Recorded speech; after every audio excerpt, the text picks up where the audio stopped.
The Medal of Honor is the United States' highest award for military valor in action.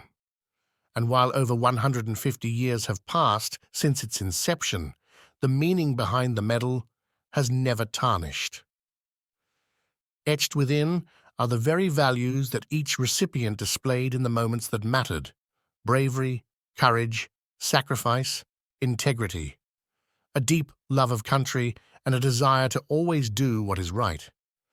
A distinguished award presented only to the deserving, the medal tells a story of its own. William Earl Barber. William Earl Barber was born in DeHart, Kentucky, on November 30th, 1919. He enlisted in the Marine Corps at age 20. Barber was married to his wife Ione for 59 years.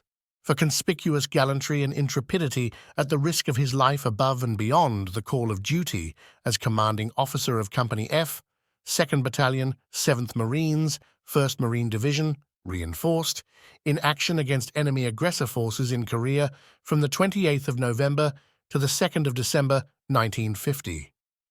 Assigned to defend a 3-mile mountain pass along the division's main supply line and commanding the only route of approach in the march from Udamni to Hagaru-ri, Captain Barber took position with his battle-weary troops and, before nightfall, had dug in and set up a defense along the frozen, snow-covered hillside.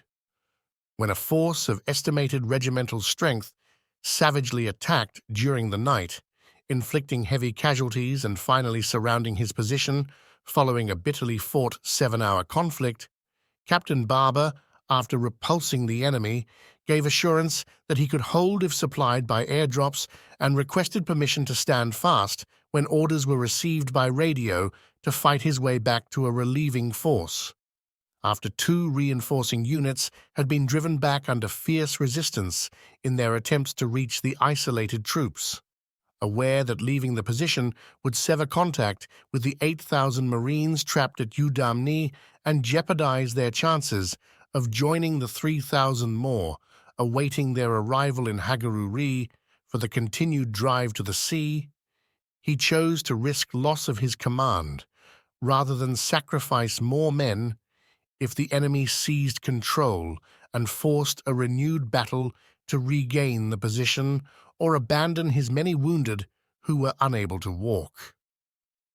Although severely wounded in the leg, in the early morning of the 29th, Captain Barber continued to maintain personal control, often moving up and down the lines on a stretcher to direct the defense and consistently encouraging and inspiring his men to supreme efforts despite the staggering opposition.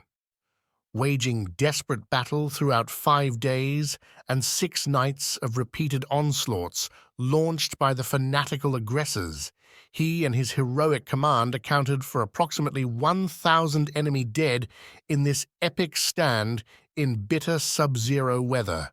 And when the company was relieved, only 82 of his original 220 men were able to walk away from the position so valiantly defended against insuperable odds. His profound faith and courage, great personal valor, and unwavering fortitude were decisive factors in the successful withdrawal of the division from the death trap in the Chosan Reservoir sector and reflect the highest credit upon Captain Barber, his intrepid officers and men, and the United States Naval Service. Today, we honor heroes like this for their sacrifice so we shape a better future for tomorrow.